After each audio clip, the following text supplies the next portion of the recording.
اسلام کی دعوت زندہ ہے۔ الحمدللہ رب العالمین، اللہم صلی علی محمد النبی الامی وعلی آلہ وسلم تسلیما۔ بھائیوں، دوستوں، بزرگوں، عزیز ساتھیوں، اللہ پاک نے ہمیں آپ کو دعوت کی اس مبارک محنت سے نسبت ایک تعلق عطا فرمایا ہے۔ یہ محنت، یہ کام جس کے بارے میں حضرت مولانا الیاس صاحب رحمۃ اللہ علیہ فرمایا کرتے تھے کہ میں اس کام کو کار نبوت یقین کرتا ہوں، میں اس کام کو کار نبوت یقین کرتا ہوں۔ فرماتے تھے حضرت مولانا الیاس صاحب رحمۃ اللہ علیہ، اللہ پاک نے مجھے کرنے اول کا ہیرا دیا ہے، اس لیے کہ دعوت، یہ فون بند کرو، اس کی لائٹ بھی جلا رکھی ہے آپ نے دن میں، مناسب نہیں ہے یہاں بیٹھ کر کے ٹیلی فون سے فوٹو لینا، موبائلوں سے سب اندر رکھ لیں۔ سنتے نہیں ہیں دھیان سے، موبائل میں ریکارڈ کرتے ہیں۔ موبائل ایک مشین ہے، آپ کا دماغ آپ کے پاس حاضر ہے، دماغ نہیں لگاتے، موبائل کی مشین میں ریکارڈ کرتے ہیں۔ جو آدمی صحیح نہیں سنے گا، موبائل کا ریکارڈ کیا ہوئی اس کے کام نہیں آئے گا۔ جو صحیح سننے کا حق ادا کر دے گا، اللہ تعالیٰ جب اس کا وقت ہوگا اس بات کو اس کے دماغ میں ڈال دیں گے اور یاد دلا دیں گے۔ جو اپنا دماغ نہیں لگائے گا یہاں سننے میں، صحیح وقت پر جب کام کی بات ہوگی تو اس وقت بھی یاد نہیں آئے گی۔ یہ سارے کے سارے جتنے مشین ہیں یہ سب کھلونے ہیں۔ دل آپ کے پاس ہے، دل میں اتارو، کھلونوں میں نہیں اتارو۔ یہ سب کھلونے ہیں جن کو لے کے آپ بیٹھے ہوئے ہو۔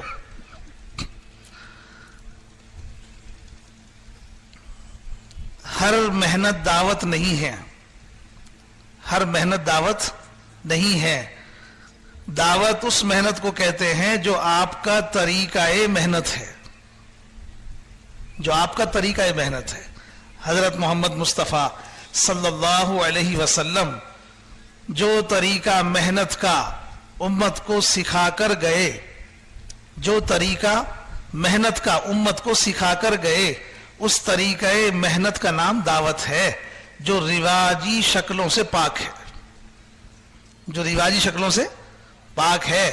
دین اتنا آسان ہے کہ 100% دین 100% صحابہ کی زندگیوں میں آ گیا، لیکن دین کے نام پہ کتاب ایک بھی نہیں چھپی تھی۔ یہاں تک کہ آسمانی کتاب جو قرآن تھا وہ بھی کتابی شکل میں نہیں تھا، لیکن 100% دین صحابہ کی زندگی میں آ گیا۔ آج شکلیں موجود ہیں لیکن زندگیوں میں دین موجود نہیں ہے۔ ساری کتابیں، دین سارا کتابوں میں جمع ہے، اور کتابیں ساری الماریوں میں رکھی ہیں، اور مسلمان کو اس گھر میں نماز بھی یاد نہیں ہے۔ مسلمان کو نماز بھی یاد نہیں ہے۔ کیوں؟ کہ ہم جو منحصر ہو گئے سب ساری ان شکلوں پر ہو گئے۔ دل بھی لگانا چھوڑ دیا، اور دماغ بھی خرچ کرنا چھوڑ دیا، اور جان بھی لگانا چھوڑ دی، اور مال بھی خرچ کرنا چھوڑ دیا۔ نہ دل ہے، نہ دماغ ہے، نہ جان ہے، نہ مال ہے۔ صحابہ اکرام کے پاس یہ شکلیں نہیں تھی، نہ کتابیں تھی، نہ کتب خانے تھے، لیکن دل اور دماغ، جان اور مال خرچ کر رہے تھے۔ اس لیے 100% دین ان کی زندگیوں میں تھا۔ علاقوں میں جاتے تھے، خشکی کے راستوں سے، پیدل کے راستوں سے، دوسرے علاقوں میں، دوسری بستیوں میں، اور جا کر کے یوں کہتے تھے، کونو مثلنا، ہم جیسے ہو جاؤ۔ ہماری زندگی میں جو کچھ نظر آ رہا ہے اسی کا نام دین ہے۔ بعد والوں نے صحابہ سے پوچھ کر کتابیں لکھی ہیں۔ بھائیو، دوستو، بزرگوں، اس لیے میں نے آپ سے عرض کیا، ہر طریقہ محنت دعوت نہیں ہو سکتا۔ وہ طریقہ محنت جو رسول پاک صلی اللہ علیہ وسلم نے امت کو سکھایا ہے، وہ طریقہ محنت دعوت۔ اس لیے اس نسبت پر ہم اور آپ جمع ہوئے ہیں۔ آپ کی محنت کی جو خصوصیت ہے، آپ کی محنت کی جو خصوصیت ہے وہ یہ کہ آپ کی محنت میں سب کی ایک بات اور سب کی ایک فکر تھی۔ سب کی ایک بات، سب کی ایک فکر، اسے کہتے ہیں وحدت کلمہ اور وحدت فکر۔ وحدت کلمہ، وحدت فکر کام میں آ نہیں سکتی جب تک کہ ہم اپنے کام کی کارگزاری کو اجتماعی طور پر نہ لیں۔ کارگزاری کا مقصد کام کس طریقے پر ہو رہا ہے اس کو بھی سنانا ہے، اور جہاں کام کر رہے ہیں وہاں کے حالات کیا ہیں یہ بھی سنانے ہیں۔ حالات بھی بتاؤ اور کام کا طریقہ بھی بتاؤ، دونوں باتیں۔ حالات بتانے سے تقاضے پیدا ہوتے ہیں، کام کے طریقے کار سے وحدت کلمہ اور وحدت فکر پیدا ہوتی ہے۔ ہم سب کا ایک ہی طریقہ ہو، ایک ہی بات ہو۔ اجتماعیت کے لیے یہ ضروری ہے کہ ہم سب کی ایک بات ہو اور ایک فکر ہو۔ حضرت فرماتے تھے مولانا الیاس صاحب رحمۃ اللہ علیہ، یہ کام جو ہے ذرہ ثقیل کی طرح ہے۔ کسی بھاری چیز کو نکالنا نیچے سے، جب کوئی چیز پھنس جاتی ہے تو جب آدمی اس میں مل کر کے اسے نکالتے ہیں تو ایک ہی وقت میں ایک ہی سیکنڈ بھی آگے پیچھے نہیں ہونی چاہیے، سب کی قوت ایک ساتھ لگنی چاہیے۔ اگر 10 آدمی ایک چیز کو نکالنے میں لگے ہوئے ہیں تو 10 کی قوت ایک ساتھ لگے تو وہ چیز نکلتی ہے۔ ایسے اس کام کی مثال ہے، ساری دنیا میں سارے کام کرنے والوں کی ایک فکر ہو، ایک ہی کلمہ ہو، وحدت فکر اور وحدت کلمہ کارگزاری کے بغیر ممکن نہیں ہے۔ بھائیو دوستو بزرگو، ہم کارگزاری، اگر کسی کام کی کارگزاری لینا چھوڑ دیں گے تو اس کام کا کوئی ہمارے پورے عملے کے سامنے، پورے کام کرنے والوں کے سامنے اس کام کا کوئی حساب نہیں ہوگا۔ کام کیا ہو رہا ہے یہ بھی نہیں ہوگا۔ کارگزاری کے ذریعے سے عملہ کام سے باخبر ہوتا ہے، باخبر ہوتا ہے۔ باخبر کس چیز سے؟ ہم کیا پا رہے ہیں، ہم کیا کھو رہے ہیں، ہم کیا پا رہے ہیں، ہم کیا کھو رہے ہیں، کتنا کام بڑھ رہا ہے، کتنا کام گھٹ رہا ہے۔ آدمی اگر اپنی دکان کا حساب نہ لے تو کیا نفع ہوا، کیا نقصان ہوا، اندازہ نہیں کر سکتا۔ آنکھ میچ کر کے کوئی دکان نہیں چلاتا۔ ہر آدمی اپنے کاروبار میں ہر چیز کا حساب رکھتا ہے، ہر چیز کو پوچھتا ہے۔ نوکر ہیں تو نوکروں سے پوچھ رہا ہے۔ یہ کارگزاری کس لیے ہے؟ یہ پوچھنے کی کارگزاری کس لیے ہے؟ تاکہ ساری دکان کا حساب کتاب سامنے رہے۔ کام کی کارگزاری نہیں ہوگی تو کام کا کوئی حساب کتاب سامنے نہیں ہوگا۔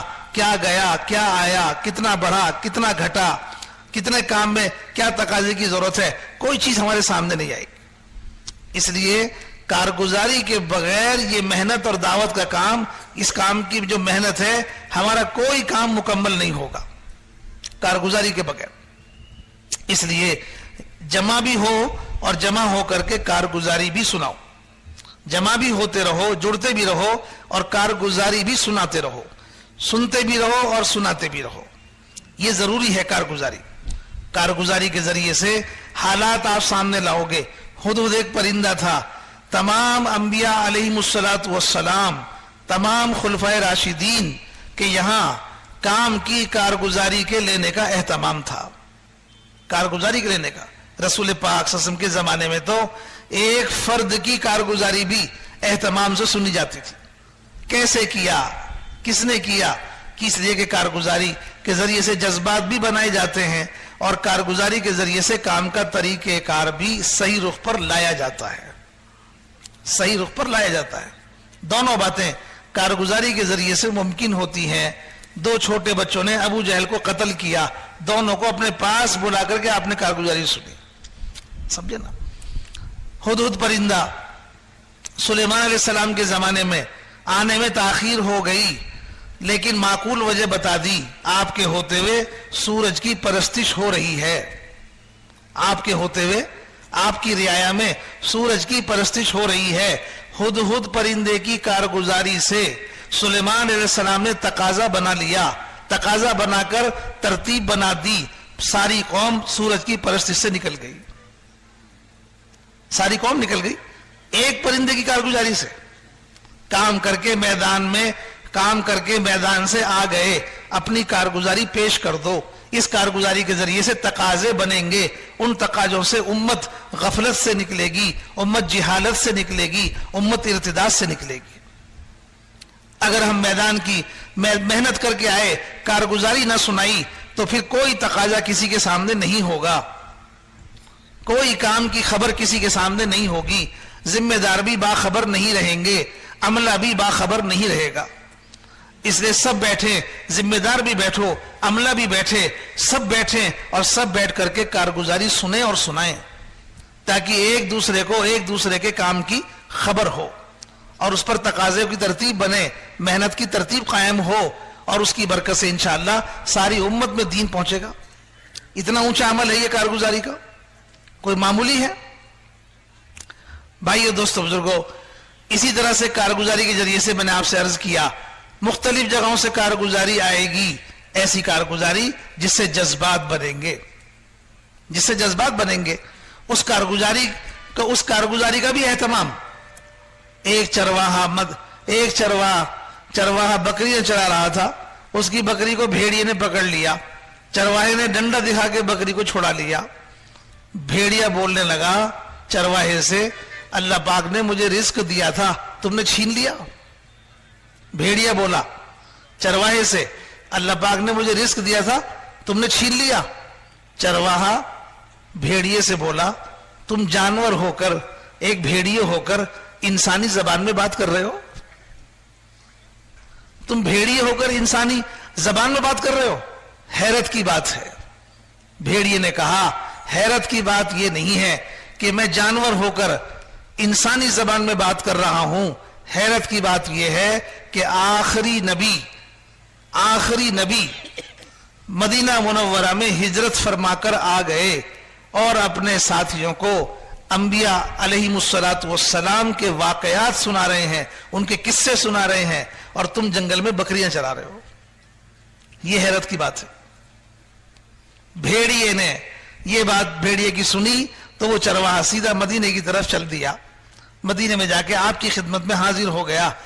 آپ نے چرواہے کی کارگزاری سنی، سارے مدینے میں اعلان کرا دیا، سارے مدینے والوں کو اعلان کرا کے بلا لیا اور سب کو جمع کر کے اس چرواہے کی کارگزاری سارے مدینے والوں کو سنوائی۔ سمجھا؟ ایسی کارگزاریاں کام کرتے کرتے آئیں گی میدان میں، کام کرنے والوں کے جذبات بنیں گے، کام کرنے والوں کے جذبات بنیں گے، سمجھے نا؟ ایسی کارگزاری آئیں گی کہ کام کرنے کے تقاضے بنیں گے، کام کرنے والوں کے جذبات بھی بنیں گے، کام کرنے کے تقاضے بھی بنیں گے، اور ایسی کارگزاری آئیں گی کہ کام کرتے کرتے جیسا بتایا جا رہا تھا ایسا نہیں ہوا، اس لیے کہ ہم کام کر رہے ہیں، ہم جو کر رہے ہیں وہ صحیح ہے، یہ نہیں ہے، جو کام نظام الدین سے بتایا جا رہا ہے اس کے مطابق کرنا اطاعت ہے، جو کام نظام الدین سے بتایا جا رہا ہے اس کے مطابق کرنا اطاعت ہے، تو کارگزاری کے ذریعے سے وہ طریقہ کار بھی سامنے آئے گا، آپ اپنے طریقے سے کر رہے ہو یا نظام الدین کے طریقے سے کر رہے ہو۔ اس لیے حضرت فرماتے تھے مولانا یوسف صاحب رحمۃ اللہ علیہ، تم ہمارے پاس آتے رہو گے تو وہ کہو گے جو ہم کہہ رہے ہیں، وہ کرو گے جو ہم کہہ رہے ہیں، اگر تم ہمارے پاس آنا چھوڑ دو گے تو پھر تم اپنے علاقوں میں چلاؤ، وہ کرو گے جو تمہارے دل میں آئے گا۔ اس لیے بہت سے کام کرنے والے ذمہ داروں میں ایسے ہوتے ہیں جو اپنے علاقے میں تو پھرتے ہیں لیکن نظام الدین نہیں آتے، اپنے علاقوں میں تو پھرتے ہیں بہت سے کام کرنے والے، لیکن نظام الدین نہیں آتے۔ نظام الدین بڑی جگہ ہے، اپنے چھوٹے ہونے کا احساس وہاں آ کر ہوگا۔ آپ کا صوبہ آپ کے لیے بڑا ہے، بڑے بن کے اپنے صوبے میں تو آدمی کو اپنی بڑائی کا احساس ہوگا، اپنے صوبے میں اپنی بڑائی کا احساس ہوگا۔ نظام الدین بڑوں کی خدمت میں آؤ گے تو اپنا قد چھوٹا نظر آئے گا۔ مولانا یوسف صاحب رحمۃ اللہ علیہ فرماتے تھے چھوٹا بن کے کام کرنا سیکھنا ہے، چھوٹا بن کے کام کرنا سیکھنا ہے۔ بھائیو دوستو بزرگوں، بہت سے لوگ اپنے علاقوں میں جب نظام الدین نہیں آتے تو اپنے علاقوں میں کام کرتے کرتے ان کے تجربات نظام الدین کے اصولوں پر، نظام الدین کے جو اصول ہیں ان کو اپنے تجربات زیادہ اچھے لگتے ہیں نظام الدین کے اصولوں سے۔ اپنے تجربات انہیں زیادہ سمجھ میں آتے ہیں, زیادہ اچھے لگتے ہیں نظام الدین کے اصولوں سے, اور پھر وہ علاقوں میں کام کرتے ہوئے یوں کہنے لگتے ہیں نظام الدین والوں کو کیا خبر ہے, ہمارے علاقے کا حال کیسا ہے, ہم جانتے ہیں ہمارے علاقے کا حال کیسا ہے, ذمہ دار کو کم مت سمجھو. عمر رضی اللہ تعالیٰ مدینے میں ہیں, مدینے میں کھڑے ہو کر ساریہ ابن جبل, کیا نام تھا ان کا, کتنی دور تھا وہ, ہزاروں کلومیٹر صاحب, مدینے میں کھڑے ہو کر کے جماعت کے امیر کو مدینے میں کھڑے ہو کر کے بتا رہے ہیں اے ساریہ اس کے پیچھے دشمن ہے, وہ وہاں رہ کر کے دشمن کو نہیں دیکھ پا رہے ہے, تمہر مدینے میں رہ کر کے دشمن کو دیکھ رہے ہیں. یوں کہتے ہیں نظام الدین والوں کو کیا خبر ہے ہمارے علاقے میں کیا ہو رہا ہے, صرف اس وجہ سے کہ ہم کام کرتے کرتے ہر فائدے کی چیز ہمارے لیے مناسب نہیں ہے, ہم فائدے کو سامنے رکھ کر قدم اٹھاتے ہیں. نظام الدین کے جو اصول ہیں وہ اصول چاہے ظاہر میں فائدہ نظر نہ آ رہا ہو لیکن اس کے فائدے دائمی ہیں, اس کے فائدے دائمی ہیں. جو ہدایات نظام الدین سے دی جا رہی ہیں اس کے مطابق کرنے میں خیر اور اطاعت ہے, یہی اطاعت ہے اور اس میں خیر ہے اور اس میں نفع ہے. ہمیں جو بات سمجھ میں آ رہی ہے چاہے وہ کتنے ہی فائدے کی کیوں نہ ہو اس میں فائدہ نہیں ہے, جو بات وہاں سے کہی جا رہی ہے اس کے مطابق کرنے میں فائدہ ہے. اللہ کے نبی صلی اللہ علیہ وسلم نے حذیفہ خندق کے موقع پر حذیفہ رضی اللہ عنہ نے فرمایا حذیفہ اٹھ کھڑا ہو دشمنوں کی خبر لا. یہ بات آپ نے کہی کرنے کے لیے ساتھ میں ہدایات بھی دے دی. کیا ہدایات دی کہ اپنی طرف سے کوئی حرکت مت کرنا. حذیفہ رضی اللہ عنہ سارے میدان میں دیکھ رہے ہیں, انہیں ابو سفیان نظر آ گیا. ابو سفیان آپ کے نشانے پر تھا, آگ کے پاس بیٹھا ہوا گرمی لے رہا تھا. حذیفہ رضی اللہ نے سوچا اس سے بڑھیا موقع نہیں ملے گا, 12,000 کے لشکر کا ذمہ دار ہے, اگر میرے تیر سے ختم ہو جائے گا تو سارے لشکر کے پیر اکھڑ جائیں گے.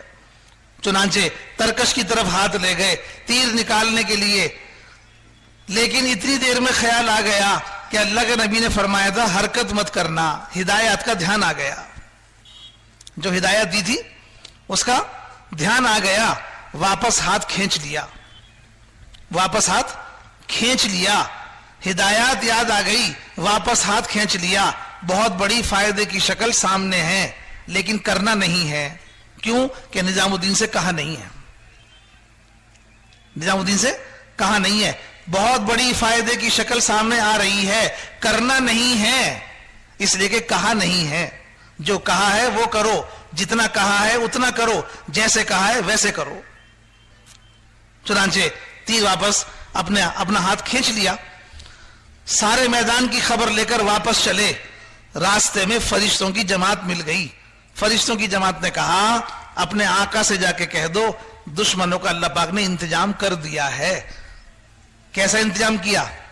تیر چلائے بغیر, تیر چلائے بغیر. تیر چل جاتا تو فساد کتنا ہوتا ہم نہیں جانتے, ہدایات کے خلاف کام ہو جاتا کتنا نقصان ہوتا ہم نہیں جانتے. اللہ کے نبی نے فرمایا اس ٹیلے پہ کھڑا کر کے جماعت کو یہاں سے ہٹنا نہیں ہے, یہاں سے ہٹنا نہیں ہے. بس اتنی بات خلاف ہوئی تھی, سارا احد کا میدان قابو میں آ گیا, جماعت ٹیلے پر کھڑی ہوئی ہے, سارا میدان مشرکین کے قبضے سے نکل کے ایمان والوں کے ہاتھ میں آ گیا. صرف اتنی بات خلاف ہوئی جو آپ نے فرمائی تھی کہ یہاں سے مت ہٹنا, اس کے خلاف جب جتنا کام ہوا سارا میدان ہاتھ سے نکل گیا. ہدایات کیا ہوتی ہیں, جو کام کرنے کے لیے بتایا جا رہا ہے وہ کام کیا ہوتا ہے اسے سمجھنے کی ضرورت ہے. اس لیے کارگزاری اطاعت کی کارگزاری ہے. ہمیں کام کس طرح کرنے کے لیے کہا گیا ہے.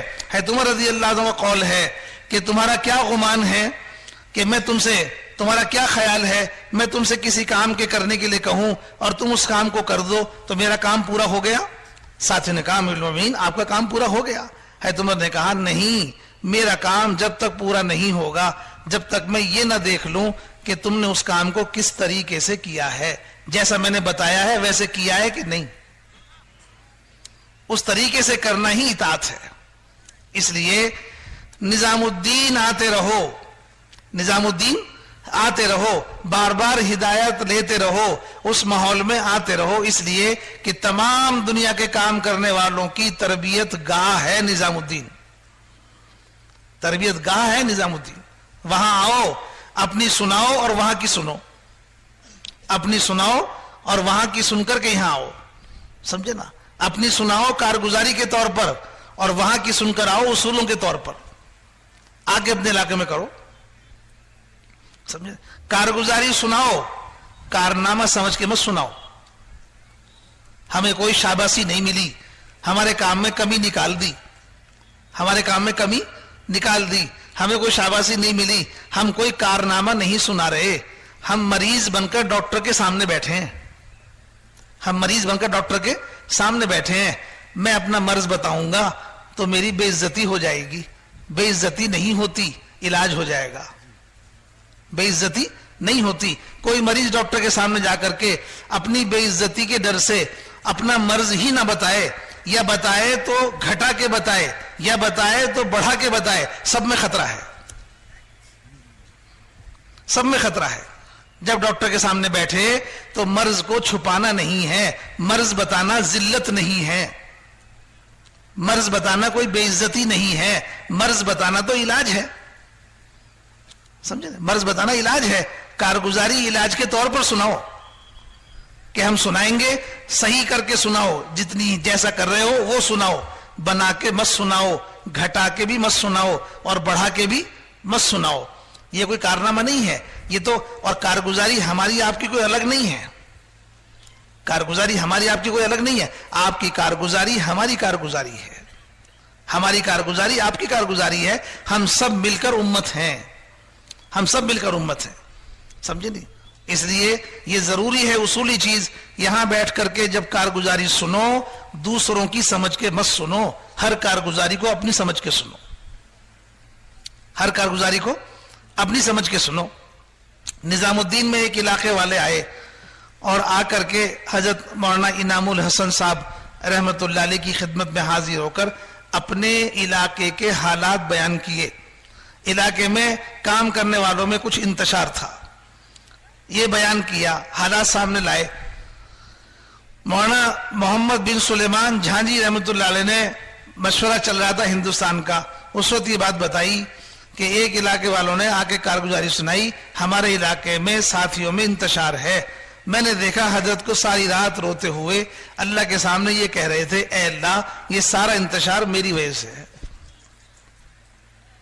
یہ سارا انتشار میری وجہ سے ہے، جو بھی دنیا میں فساد ہے اس کی وجہ میں ہوں، جو بھی کام کرنے والوں میں جھگڑا ہے اس کی وجہ میں ہوں۔ اپنے آپ کو متہم کر رہے ہیں۔ ہم کارگزاری دوسروں کی سمجھ کے سنتے ہیں، ان کے کام میں کمزوری ہے، ان کا کام کچھ نہیں ہے، ان کے کام میں کمی ہے۔ اللہ کا شکر ہے ہمارا کام تو بہت اچھا ہے، آپ کا ان کا کام الگ نہیں ہے، ہم سب کا کام ایک ہے، ہم سب امت ہیں، کوئی جماعت نہیں ہے، میری جماعت الگ ہے، میرا علاقہ الگ ہے، آپ کا علاقہ الگ ہے، ہم علاقائی نہیں ہیں، ہمارا کوئی علاقہ نہیں ہے، ہم سب امت ہیں۔ ایک امتی ساری امت کا ذمہ دار ہے اور ساری امت مل کر ایک امتی کی ذمہ دار ہے، ہم سب آپس میں اس طرح بندھے ہوئے ہیں۔ اس لیے یہاں بیٹھو، کارگزاری سنو، اپنی سمجھ کے سنو، کہیں کوئی کمی آ رہی ہے، کسی علاقے میں دین کا نقصان ہو رہا ہے، ہمیں رونا ہوگا، اے اللہ میرے ہوتے ہوئے ہو رہا ہے، میں کس لیے ہوں، مجھے اللہ تو نے عالمی نبی کی امت میں پیدا کیا ہے، سارے عالم کی ذمہ داری میرے اوپر ہے، عالم میں اگر دین کی کمی ہے تو اس کا ذمہ دار میں ہوں، میرے ہوتے ہوئے کمی ہے، میرے ہوتے ہوئے کمی ہے۔ اپنے آپ کو ذمہ دار ٹھہرانا ہے، اپنے آپ کو ذمہ دار سمجھنا ہے۔ جو آدمی دوسروں کی کمی کو اپنے سر لے گا اور اپنی کمی پر نادم ہوگا، اللہ پاک ایسے لوگوں کی ترقی کرتے ہیں، اللہ پاک ایسے لوگوں کے لیے عمل کی توفیق کا دروازہ کھولتے ہیں جو نادم ہو جاتے ہیں۔ ندامت نعمت ہے، ندامت نعمت ہے، اور اپنی کمی پر اترانا، اپنی کمی بھی ہو اور پھر ندامت بھی نہ ہو، یہ بہت بڑی زحمت ہے، یہ بہت بڑا نقصان ہے۔ ایک تو کمی بھی کریں، اوپر سے ہمارے اندر ندامت بھی نہ ہو، ہاں ندامت تو مومن کی صفت ہے، اپنی کمی پر نادم ہونا. ہمارے یہاں تو ہماری شریعت میں ہمارے دین میں تو ہر خیر کے کام کا خاتمہ استغفار سے ہے. ہر خیر کے کام کا خاتمہ کائے سے ہے؟ استغفار سے. ہم بہت اچھا بنا کر کریں گے، پھر بھی آخر میں کہیں گے اے اللہ جیسا حق تھا نہیں کر سکا، مجھے معاف کر دے. اللہم انی ظلمت نفسی. یہ نماز پڑھ کے کہو، یہ نماز پڑھ کے کہو. ہاں مفتی زین العابدین صاحب رحمۃ اللہ علیہ بہت اللہ والے آدمی بزرگوں میں تھے، ہمارے مولانا صاحب رحمۃ اللہ علیہ کے ساتھیوں میں تھے. مولانا یوسف صاحب رحمۃ اللہ علیہ کے زمانے میں مولانا نے انہیں جماعت دے کر بھیجا کہ مفتی صاحب اس جماعت کو لے کے جاؤ، کام کر کے آؤ. مفتی صاحب جماعت دے گئے، کام کر کے آئے، واپس میں آ کے کارگزاری سنائی. تو کارگزاری جب سنی تو حضرت مولانا یوسف صاحب رحمۃ اللہ مفتی صاحب یہ کیا کر کے آ گئے. مفتی صاحب کو بہت فکر ہوئی کہ میں تو جو ہدایت دی تھی اس کے مطابق کر کے آیا ہوں، لیکن شاید مجھ سے صحیح نہیں ہوا. پھر اگلی بار جماعت دی، پھر مولانا نے فرمایا کہ مفتی صاحب جماعت لے کے جاؤ، کام کر کے آنا. اس طرح سے مفتی صاحب نے بہت اچھے طریقے سے کام کر کے آئے اور یہ سوچ کر آئے کہ اس دفعہ تو میں اپنی کارگزاری اچھی سناؤں گا. پوری کارگزاری سنائی. مولانا یوسف صاحب رحمۃ اللہ نے فرمایا ساری کارگزاری، مفتی صاحب یہ کیا کیا، کرنا تو وہ تھا جو ہم کہہ رہے ہیں. مفتی صاحب کو بہت افسوس ہوا، اے اللہ بہت سنبھل کے کام کیا، لیکن اس بار بھی آ کر کے حضرت نے یوں کہا. تیسری بار گئے جماعت لے کر، بہت سنبھل کے کام کیا، کام کر کے آ کر کے یوں کہا. جب کارگزاری سنائی تو حضرت نے پھر فرمایا مفتی صاحب یہ کیا کر کے آ گئے. مفتی صاحب کو تو سمجھ لو کاٹو تو خون نہیں، پیروں کی زمین نکل گئی، یہ ہو کیا رہا ہے. مفتی صاحب نے کہا حضرت یہ بتائیے یہ کب تک ہوتا رہے گا، یہ بتاؤ یہ کب تک ہوتا رہے گا. ہم کر کے آتے ہیں اس طرح سے جیسے آپ بتا رہے ہو، پورے صحیح طریقے سے. حضرت نے فرمایا مفتی صاحب اگر میں آپ سے یہ نہ کہتا تو آج جہاں آپ پہنچے ہو وہاں نہ پہنچتے. آج جہاں پہنچے ہو وہاں نہ پہنچتے.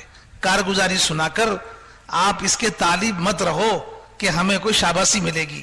آپ تو اس کی جستجو میں رہو کہ ہم سے کوئی کمی ہو تو سامنے آ جائے تاکہ اس کو صحیح بنا کے کریں. یہی کام کرنے والے کی ترقی ہے، یہی کام کرنے والے کی ترقی ہے.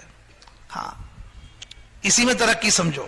ہاں کام کرنے والا وہی ہے. تو ان سب چیزوں سے بالا ہو کر کے کارگزاری میں بیٹھو، ان سب چیزوں سے اوپر ہو کے بیٹھو. ہاں اپنی تعریف اپنے نفس کی چاہت ہوتی ہے، سمجھے نا. ہم